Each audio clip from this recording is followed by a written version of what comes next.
Hi everyone, thank you for joining us for our wood windows repair or replace presentation. We're going to get started in minutes. My name is Jessica Beam. I'm a Heritage Home Program Associate.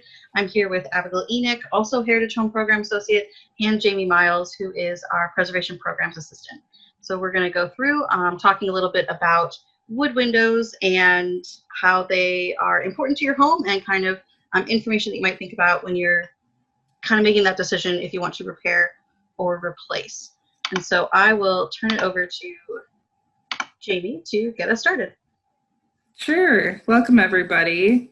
So Jessica said we'll be talking today about wood windows and some things you might consider if you're thinking about repairing them or replacing them, trying to make that decision. So as we can see, windows are a very important part of any home, historic or not. They take up, a huge portion of the facade, and having the correct kind of the window appropriate for your home is a very key part. And making sure that those windows are also in good repair is very important to the well-being of your home. So myths that we've heard about some old wood windows. These are about four main reasons that people will kind of go to. A lot of people believe that having original wood windows in their house is not something that they want. So they'll kind of have these preconceived ideas that they should be getting rid of their old wood windows for these reasons. And these aren't necessarily true. So we're going to kind of go through these and kind of bust these myths. The first one, old wood windows are bad. The two, they no longer work. Three, most of the energy is lost in a home is through the windows. And then four, old windows can't be energy efficient. So we're going to go through and kind of talk about these four things. So the first one, the old wood windows are bad. Original wood windows are historic, typically on houses. So kind of if you're working to understand like your original windows, you're going to want to kind of be aware of the different parts that go in, the different components that go into the window. So as you can see at this diagram here, kind of shows the different pieces. So we have the outside, the casing, the sill, the head, and then we have the channel there that the window moves through, and then the sash that kind of moves through that channel, made up of different parts. We have the upper and lower sash, the mutton bar, the panes of the window, the rail, etc. So you can just kind of see there how everything goes together. So if you're kind of looking to see if your windows on your home are original wood, and you're trying to kind of date the windows on your home, some signs you're going to want to look at, some pieces that you're going to want to look at are the hardware, the weights, the operators on if you have casement or awning windows, construction details, whether they're single or double hung, the placement and style of the windows, and then also the glass and the glazing. If your windows have that kind of like wavy glass, if you kind of look at it in a certain light, they're more than likely going to be the old original wood windows. Talking about glass then, there are a few different types of glazing, types of panes on different windows. We have here shown single, and then we also have double, which is a little bit more common with modern like replacement windows, and then also triple pane. And actually that triple pane the third pane doesn't add any additional energy efficiency to windows, and it just contributes to noise reduction. So something to keep in mind when you're to be aware of when you're talking about windows. So wood windows, a lot of people have the assumption that just because the windows are made of old wood means that they're bad. But that's not necessarily true. In fact, wood windows made before 1940 are likely to be made from old growth wood. And old growth wood is actually denser, more durable, and rot resistant than modern wood windows that are made today. A lot of these old growth wood windows were made with wood that was found locally. So therefore they're more kind of resistant to and accustomed to the climate around the area. So therefore they are, kind of better suited to last longer than the modern wood. And as we can see here in this picture, The tree rings are kind of more dense versus the modern wood that we see. So yeah. So that was the first myth, the old wood windows are bad. Second, they no longer work. Not necessarily true. So if you're looking at replacing your wood windows, or you think they have problems, you're going to want to think about repairing them before immediately going to the idea of replacing them with new windows. And just a word of caution, if you're thinking about doing some work on your old windows, windows in homes built before 1978 do have a high chance of having lead paint, and lead paint can be an issue with areas of high use. So especially if you're doing DIY work, work smart and be aware of the possibility of lead-based paint hazards before working on your windows. And so these are just some technical briefs from the National Park Service. So if you're kind of evaluating any problems with your wood windows before repairing them, these are some things you're going to want to look at. So this includes window location on your house, condition of the paint, condition of the frame and sill, condition of the sash, so the rails, stiles, and muttons, which you may remember from that diagram back there. Also, any glazing problems, so the kind of caulking around the edges of the glass, and then hardware, and then also just the overall condition of the window. So all those things you're going to want to take into account. So making the decision whether you're going to do it yourself or use a specialist.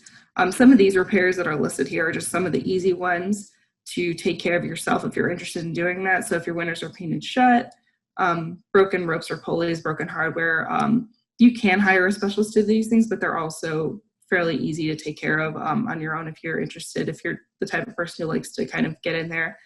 But those are a lot of really common things that can be wrong with wood windows. In talking about hardware, a lot of the types of hardware that are used on wood windows are also available today. You see that there's a modern catalog there. You can still purchase that hardware. And then also shown here, we have an original catalog too. So you can see that stuff is still available today. And if you are thinking about taking care of your windows, doing it yourself, there are definitely some tools and resources that you're going to want to have at hand before you get started. So, you know, shown here, we just have some basic tools like hammer, screwdriver, rope, crowbar, etc., the hardware for your windows. And then also, as far as like learning how to do the work, YouTube is going to be your best friend. They have all kinds of tutorials and, you know, lessons about how to fix different components of the window. And then another thing to keep in mind if you are thinking about repairing your windows instead of going ahead and replacing them, we definitely encourage that. And it's actually the most sustainable thing you could be doing. Restoring a window is green. This actually as much as 40% of our landfill waste is from construction materials. So when you are choosing to repair your window instead of pulling it out and replacing it, you are that is a sustainable action. And as we say in preservation, the greenest building is one that is already built. Same goes for windows. The greenest window, I suppose, is the one that is already there. So keep that in mind. So that was the first 2 myths. I'm going to hand it over to Abigail to talk about the second 2. Oh, yeah, thanks, Jamie. So yeah, the next couple of myths we're going to go through concern energy efficiency and our windows. So we'll kind of go through those. So whenever we're thinking about an energy efficient home, a lot of times windows come up, which is understandable. And a lot of times homeowners think that especially because usually that's where you feel a draft coming in, and that's kind of where it feels a little bit colder. And so they think that a lot of the heat or most of their heat is lost through their windows, but actually that's not true. So there's been studies, and the majority of your heat in your home is lost through your ceiling and through the attic. So right here it says 40 to 50% is gone through the ceiling. So really, like, insulation is the big issue whenever you're dealing with heat loss and heat insulation. And so only like a smaller percentage actually comes out through your windows and doors. So even though it feels like it's colder than everywhere else, that's not actually where you're usually losing most of your heat. A really good thing that you can do if you're trying to figure out where you're losing that heat and where you can be more energy efficient is conduct an energy audit. Usually your power company can have resources. Either they could do the energy audit themselves, or they would know someone who could do it for you if you talk to them. So with these energy audits, they evaluate your home from top to bottom. They see where your primary areas are that you're like losing heat, where air is coming through. And then they kind of identify ways that you can fix that and some resources to improve upon your energy efficiency. So as you can see here, a lot of the heat is lost through, like we were saying, not windows specifically, but in like insulation areas. So here, this like top left corner, actually that is like the little square is the wall plug. And so there was actually some, energy getting lost through that plug. So they actually make, which is kind of funny, insulated wall outlets now. And then this one on the right side here, the darker purple on the bottom was the window surround. So kind of like the perimeter of the window was losing a little bit of energy that way. And so you could just do something kind of easy like a DIY caulking or glazing to help fix that. So whenever you are speaking with, window contractors or, window repairmen, it's really, a lot of times there's some vocabulary words that kind of get tossed around that can be a little bit confusing. So if you're thinking about energy efficiency, there's a couple of terms that are important. VT is visible transmittance, and those are values that are important for south-facing windows. So having a good VT value for your south windows. Solar heat gain coefficient is good for all of your windows. Low E glazing or solar control coating could be important for your north windows. And then the U factor is good for all your windows. So these are, again, these are just important, words that kind of get tossed around and get applied to different windows. And so it's kind of good to have a handle on that before you talk with your contractor or with their window repairman. So now we're going to go, so we've kind of gone through that first energy efficiency myth, and now we'll kind of go on to the next one. So whenever you're talking about energy efficiency windows, kind of what Jamie was talking about, deciding between repairing it or replacing it, a really good thing to do is to assess your window and just see if there's anything that is broken, if there's anything that's missing. If you have like a missing pane or a piece of missing glass, like that could be where you're losing a lot of your heat. So it's really, there's a lot of things that you can do on your own. So repairing that wood with either new wood or a new like wood hardener, or just if you're, perimeter, the casing is okay. There's a lot of kits where you can just get a new sash and install the sash if that is where the issue lies. So that way you're not replacing the entire window, just like different bits and pieces, which is more economical. There's also a couple of DIY steps you can do whenever you're thinking about making your home a little bit more energy efficient. So caulking, weather stripping, glazing to prevent any air kind of going through. I will say that, you're going to be working with glass, and so just be careful if you're doing DIY steps. And like Jamie was saying earlier, wear a mask for lead paint and everything like that. But yeah, just be careful. And then you can also do interior or exterior storm windows if you want to retrofit your windows to help protect against or to make them more energy efficient. So adding these windows will just add an extra layer between you and the environment and help keep it more efficient. It will change the look of your window. So depending on if you want interior or exterior, it will kind of change it a little bit. Some people like the interior windows because that way they don't have to, get up on a ladder and replace it, especially if they have like a lot of windows, and they can kind of just do all that from inside. So there's different options for you as far as interior or exterior storms. Storm windows also help out with your savings. So they usually help out with your energy savings by like 10 to 15%. And just adding these storm windows will cost about 25 to 50% less than a whole replacement window. So they're very cost effective. They work with all environments, especially ours in Northeast Ohio, which can be so variable and changing. And they pay back twice as fast as full replacement windows. So some other options you can do to help make your home more energy efficient is adding awning, shades, or drapes. So, those are, either interior or exterior changes that you can do that just add, again, a second layer to your windows, just to help make everything more efficient. So there was actually a study done by the National Trust for Historic Preservation, and they found that all of these retrofitting options, so like adding storms or interior, exterior storm windows, or doing awnings or draperies, or doing those DIY steps like caulking and extra glazing, those actually are the same amount of energy efficiency as replacing your full window. And so not only is it more cost effective to just do these retrofitting options yourself, but it's more green because you're not replacing like all of your windows and you're just kind of repairing them a little bit. But they also keep your home's character, and it's the same amount of energy efficiency as just buying a lot of brand new windows.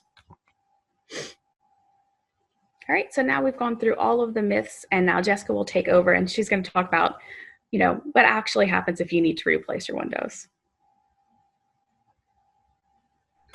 Thanks, Abigail. So if you've done an assessment, you've looked over your windows and you found that you can't repair them or restore them, and that's not an option that you have for what you need, sometimes you do need to replace the windows. We always suggest going through and seeing if your original wood windows can be repaired or restored before getting the new windows in, just because they are such a significant part of a home. But if you do have to replace your windows, sometimes some aspects of that can be due to rotting around the frame or condensation between the panes of glass. Those may be indicators that's not an easy repair, but one that would take a little bit more time. And if you do have to go and get an entirely new window, and that's just what you're looking for, there are options available for replacement windows beyond vinyl. So most times when people think about replacement windows, they think about vinyl windows, but that's not necessarily true. There's a lot of different other options available for homeowners that are looking to replace their windows.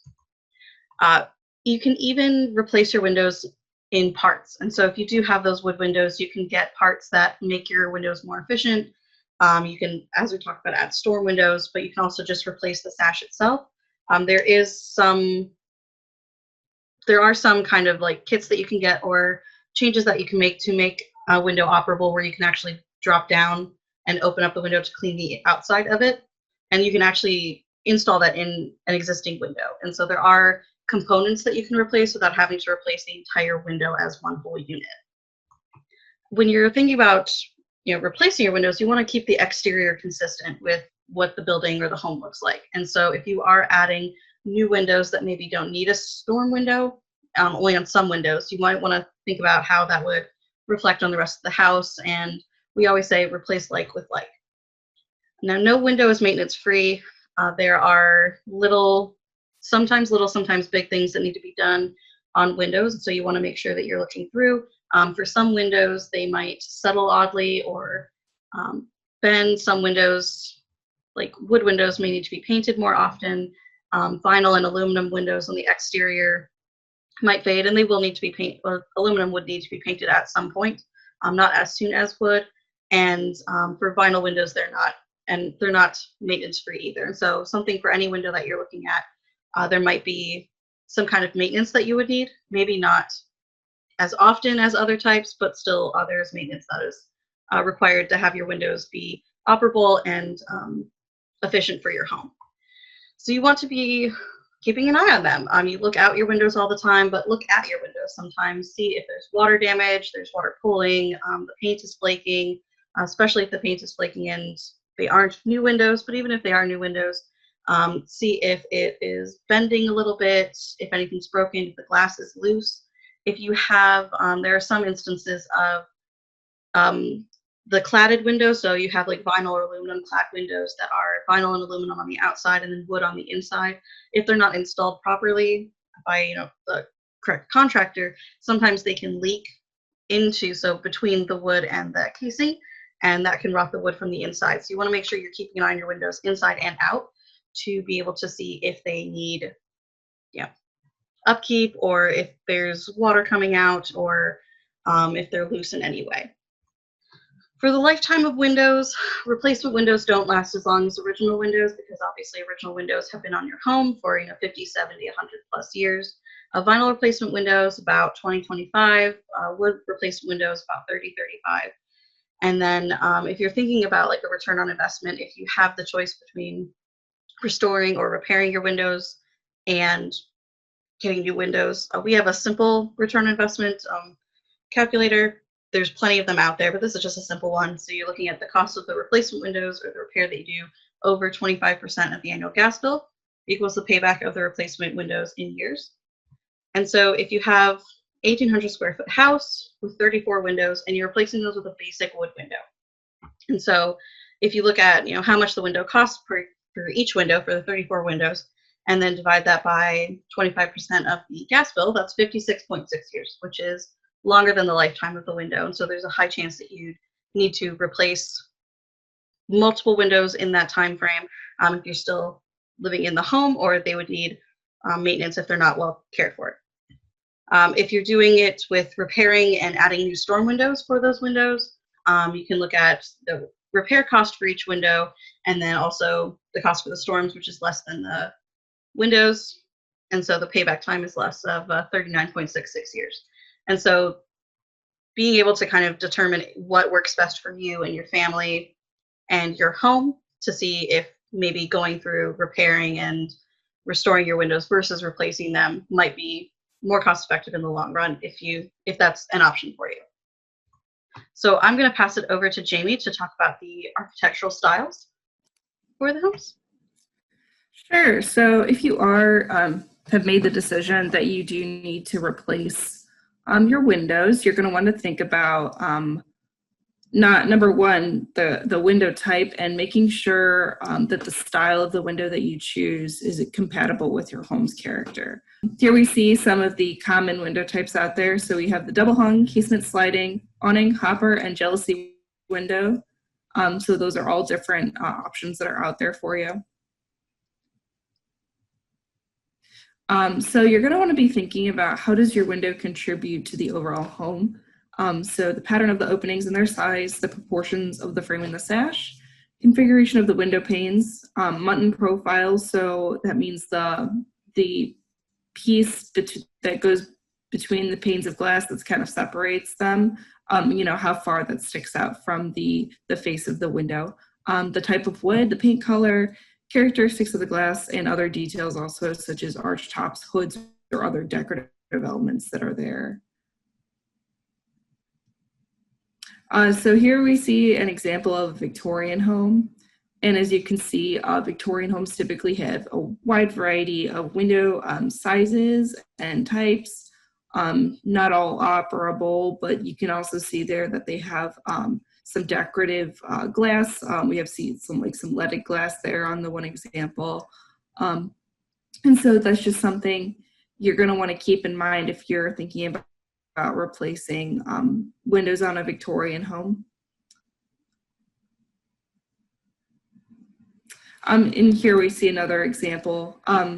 There we have a couple, more inoperable decorative windows, but we also see some double hung. So those are just some things that you're going to want to keep in mind if you're looking at replacing the windows on your older Victorian home, what kind of windows are already existing and what you're replacing them with. Colonial Revival homes are a little bit easier to kind of, decide which window style and type that you're doing, because they tend to be more consistent throughout the entire face of the home. So if you see here, you can see they're the double hung. On the second floor, we have 6/6, bottom floor 6/1, and that's pretty consistent throughout the home. So that's a little bit, okay. So then we have also Tudor Revival example here. And on the Tudor Revivals, again, we tend to see a lot of decorative elements like the leaded glass. We see a lot of casement windows on Tudor Revivals, but then, also on the example on the right here, we see some double hung. So again, you're going to want to keep those in mind when you're thinking about replacing those windows, kind of keeping in with that style.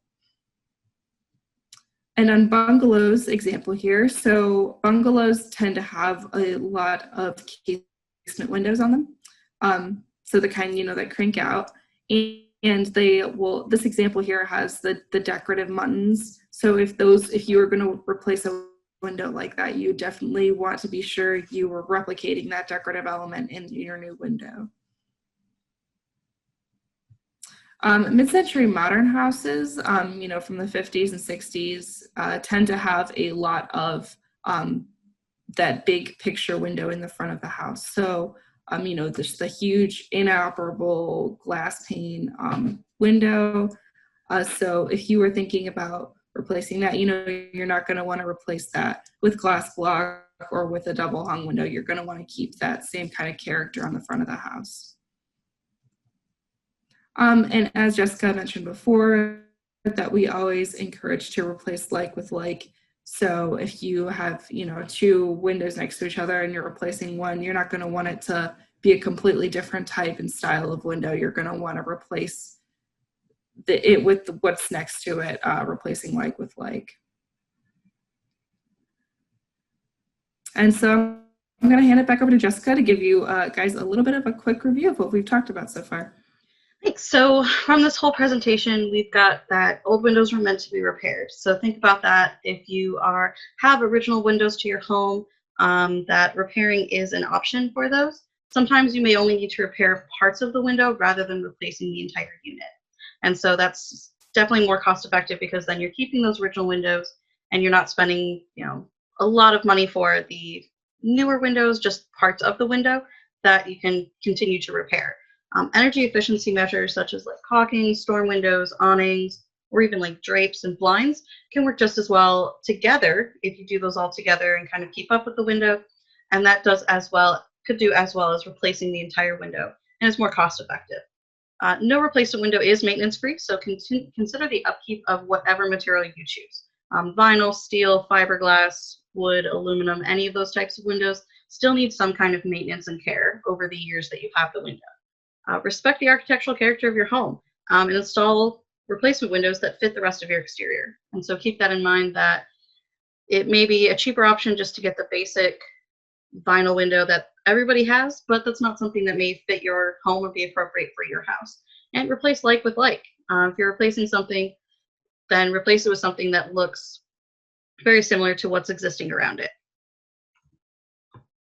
Now, the Heritage Home Program, which is where we all work, offers free technical assistance for qualified homeowners, and that includes impartial advice with a preservation approach on any kind of maintenance, repair, or improvements.